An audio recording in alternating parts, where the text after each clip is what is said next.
Hello everyone, greetings from doctor Rashmi's homeopathy. आज के इस वीडियो में मैं बात करूंगी गैस लाइटिंग के बारे में।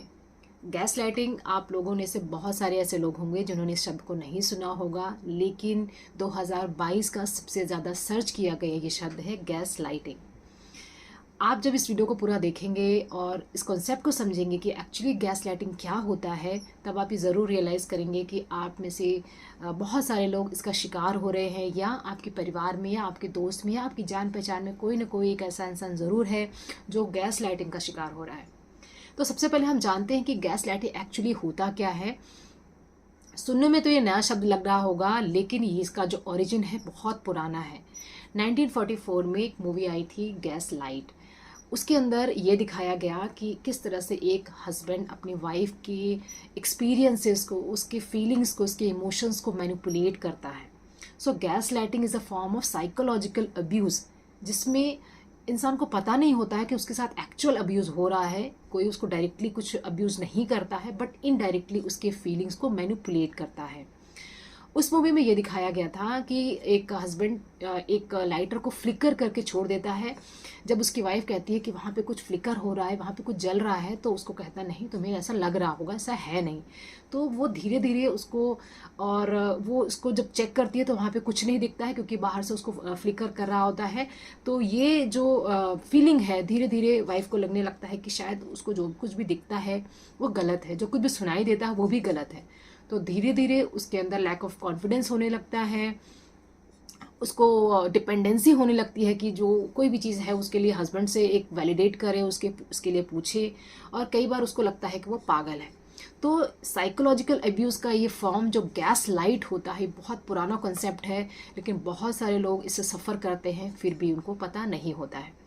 तो आज की इस वीडियो में पूरा कंसेप्ट समझाऊंगी कि गैस लाइटिंग का पर्पस क्या होता है, इसको कैसे किया जाता है, इसके साथ हम कैसे डील कर सकते हैं, और साथ में गैस लाइटिंग का मेरा अपना जो एक्सपीरियंस है, क्लिनिकल एक्सपीरियंस के बारे में भी आपको ज़रूर बताऊंगी। सबसे पहले हम जानते हैं कि गैस लाइटिंग कैसे किया जाता है। तो जैसे कि मैंने बताया कि उस मूवी में जो दिखाया गया था, बिल्कुल वैसा ही एक रियल लाइफ में अगर एक इंसान अपने पार्टनर के साथ, मोस्टली ये एक रोमांटिक रिलेशनशिप या हस्बैंड वाइफ के रिलेशनशिप में ही ज़्यादातर देखा जाता है, तो इसमें कोई भी एक गैस लाइटर हो सकता है और एक सामने जो विक्टिम होता है उसको गैस लाइट करता है। जैसे कि कई तरह के फॉर्म्स होते हैं गैस लाइटिंग के। एक लव बम्बार्डिंग टाइप का होता है, मतलब जब आप उस इंसान से पहली बार मिलेंगे तो आपको ऐसा लगेगा कि ये एग्जैक्टली वही पर्सन है जिसके लिए मैं सर्च कर रही थी, जिसको मैं ढूंढ रही थी, ये कितना अच्छा है, या ये तो हर वो चीज़ वो कर रहा है जो मैं कह भी नहीं रही हूँ। तो एक तरह से जो गैस लाइटर होता है, सबसे पहले अपने आप को एक बहुत अच्छा इंप्रेशन दिखाता है। जब जो विक्टिम होता है उसका कॉन्फिडेंस वो जीत लेता है, तब वो अपने ओरिजिनल फॉर्म में आता है और अपने मैनिपुलेशंस को दिखाने लगता है। तो ये एक तरह का जो गैस लाइटिंग होता है, ये एक नार्सिस्टिक पर्सनैलिटी वाला इंसान जो गैस लाइटर बनता है, मतलब वो डोमिनेशन करता है, वो दूसरे को गलत साबित करने की कोशिश करता है, या दूसरे को ओवर एक्टिंग कर रहे हो। ये बहुत सारे तरीके होते हैं गैस लाइटिंग करने के, जो कि मैं फर्दर आगे वीडियो में बताऊंगी।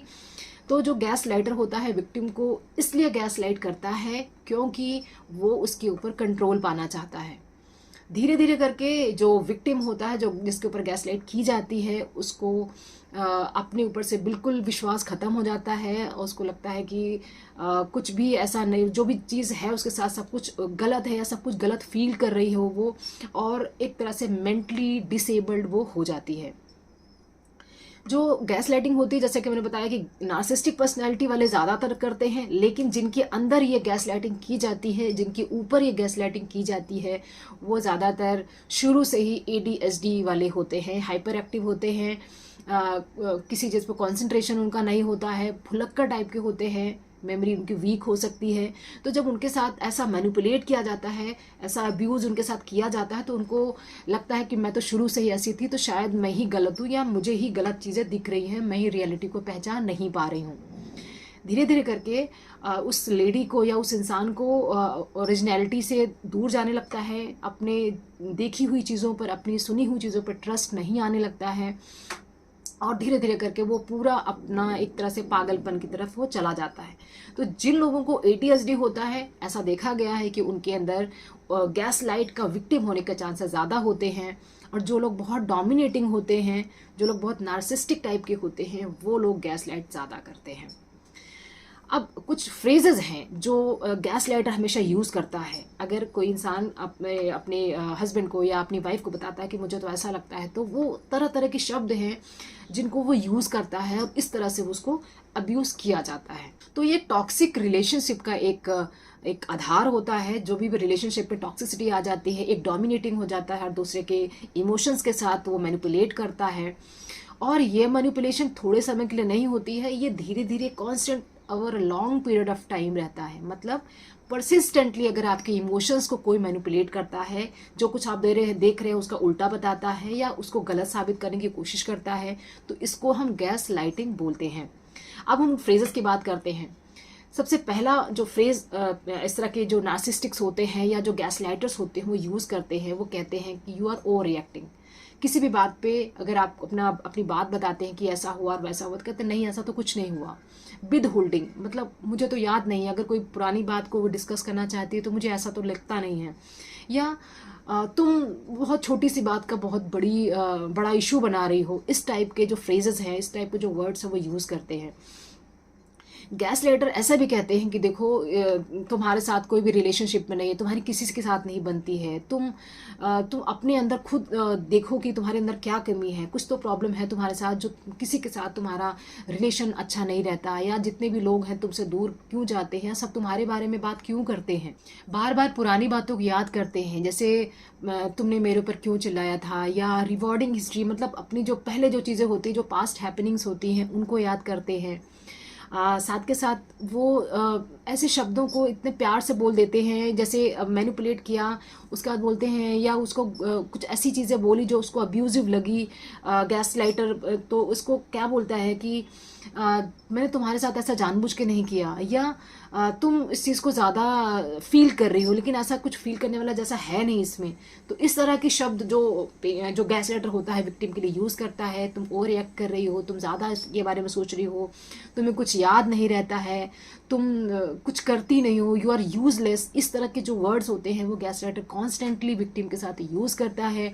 धीरे धीरे करके वो पूरी तरह से उसके दिमाग को पलट देता है, मैनिपुलेट कर देता है, और जो विक्टिम होता है वो पूरी तरह से गैस लाइटर के ऊपर डिपेंडेंट हो जाता है। तो एक तरह से जो गैस लाइटर को चाहिए था, पूरा कंट्रोल चाहिए था एक रिलेशनशिप में, एक इंसान को दूसरे इंसान के ऊपर पूरा कंट्रोल चाहिए था, वो उसको गैस लाइट करके मिल जाता है। मतलब जब इंसान को अपने ऊपर कॉन्फिडेंस खत्म हो जाए, वो अपने आप को एक तरह से पागल समझने लग जाए कि नहीं मेरे साथ ही गलत है, मैं ही गलत हूँ, मुझे ही कुछ याद नहीं रहता है, या मेरी ही गलती होगी, वो हर चीज़ में अपने आप को ही कसूरवार मानने लग जाता है, तो वो एक गैस लाइट का पूरा इफेक्ट उसके ऊपर ये मान लीजिए कि आ चुका है।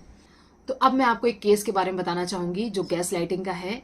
इस केस में जो विक्टिम है उसने मुझसे कंसल्ट किया था। एक्चुअली उसने उसको गैस लाइटिंग का शब्द नहीं पता था कि ये गैस लाइटिंग है एक्चुअली उसके साथ हो रही है, लेकिन ये जो पूरी स्टोरी थी, जो पूरी कहानी थी उनकी, वो गैस लाइटिंग की ही थी।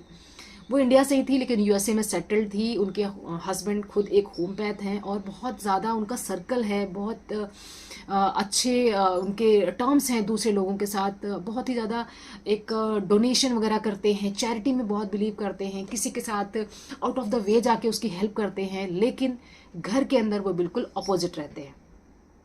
ये गैस लाइटर का ये बहुत बड़ा कॉन्सेप्ट होता है कि जो भी इंसान बाहर दिखाता है वो घर के अंदर एकदम अलग रहता है। बाहर के लोगों के साथ इतने अच्छे उसके टर्म्स होते हैं, इतने अच्छे रिलेशंस होते हैं, हमेशा हंसना, हमेशा एकदम घुल मिल के सबके साथ रहना, ओवर स्पेंडिंग करना, हर चीज़ की डिमांड पूरी करना। लेकिन जब वो घर में आते हैं तो बिल्कुल 360 डिग्री हो जाते हैं, बिल्कुल बदल जाते हैं और घर के अंदर अब्यूजिव हो जाते हैं, डोमिनेटिंग हो जाता है, इरिटेंट, वायलेंट, गुस्सा, हर तरह की चीज़ें वो करने लगते हैं। तो यही सारे सिम्टम्स उनके अंदर देखने को मिले थे। जो उनके हस्बैंड थे वो खुद एक होम्योपैथ थे। जब उन्होंने मुझे कंसल्ट किया तो मैंने यही पूछा कि आपके हस्बैंड तो खुद एक डॉक्टर है, एक होम्योपैथ हैं, वहाँ पे प्रैक्टिस कर रहे हैं, अच्छी प्रैक्टिस भी है उनकी, फिर आप मुझसे क्यों ऐसा लेना चाहते हैं ट्रीटमेंट। तो उन्होंने बोला कि मेरे हस्बैंड ही इस मेरी प्रॉब्लम का रीज़न है।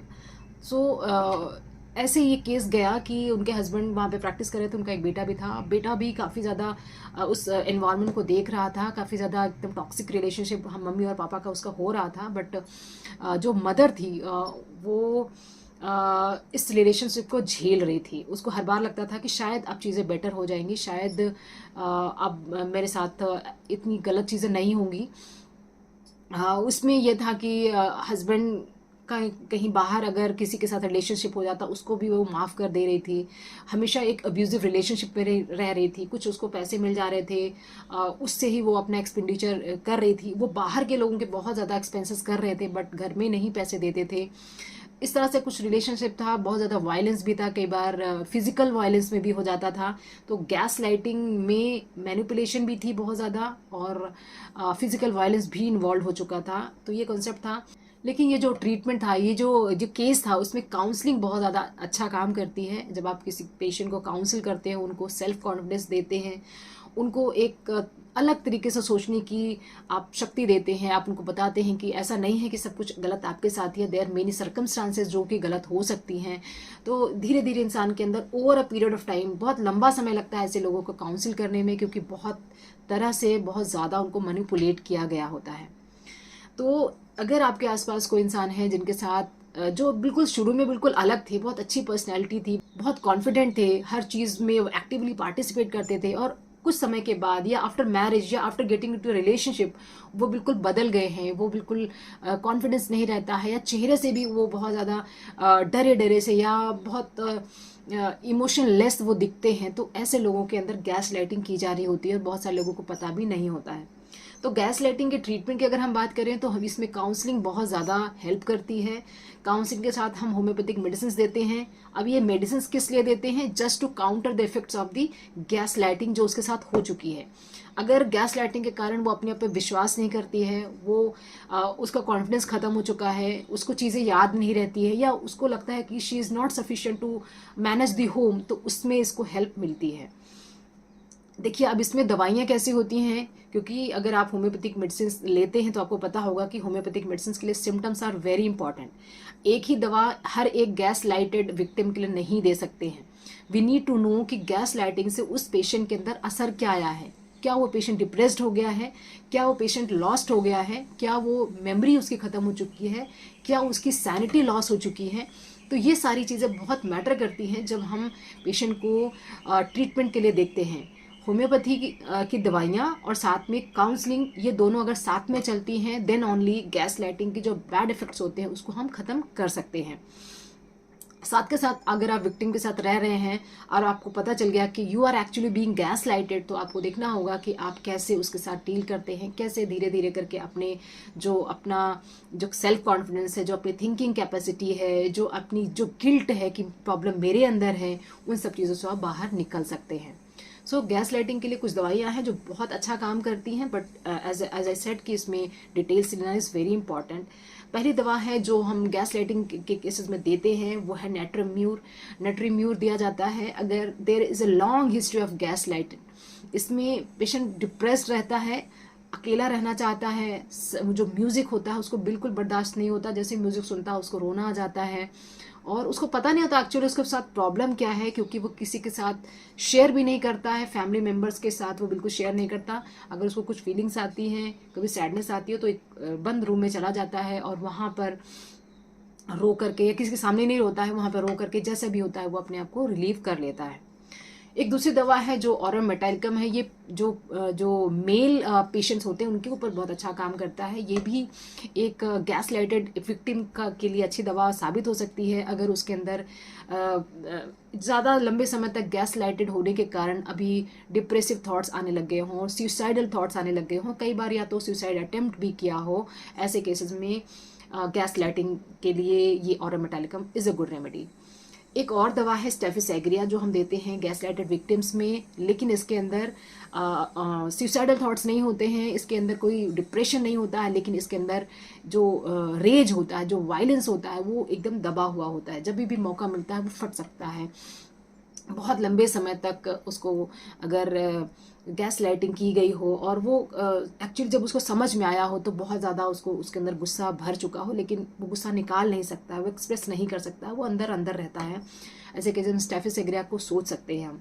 एक और दवा है कार्सिनोसिन, उसके अंदर दिया जाता है, ये ज़्यादातर हस्बैंड वाइफ रिलेशनशिप में काम करती है, जिसके अंदर कोई भी एक इंसान, या वाइफ डोमिनेटिंग हो या हस्बैंड डोमिनेटिंग हो, और डोमिनेशन थोड़े समय के लिए नहीं, 5 से 10 साल के लिए नहीं, 25-25 सालों से चला आ रहा हो, और उस केस के बाद जो डोमिनेशन हो बहुत एक्सट्रीम तक का पहुंच चुका हो, ऐसे केसेस में कार्सिनोसिन दिया जाता है।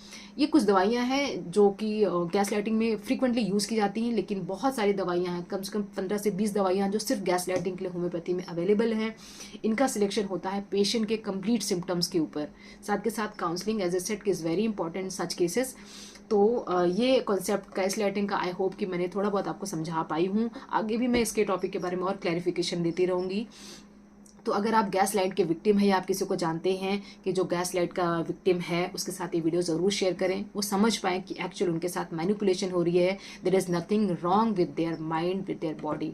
तो आई होप कि ये वीडियो आपको पसंद आई होगी। अगर आप मेरे साथ डायरेक्ट बात करना चाहते हैं अपने हेल्थ रिलेटेड इश्यूज़ के लिए, तो आप मुझे कॉल मी फॉर ऐप पे बात कर सकते हैं। अगर आप अपना कंसल्टेशन मेरे साथ बुक करना चाहते हैं तो इसके लिए आप खुद ही व्हाट्सएप नंबर 7017999940 पर जा करके अपना जूम या फ़ोन कंसल्टेशन आप खुद से बुक कर सकते हैं।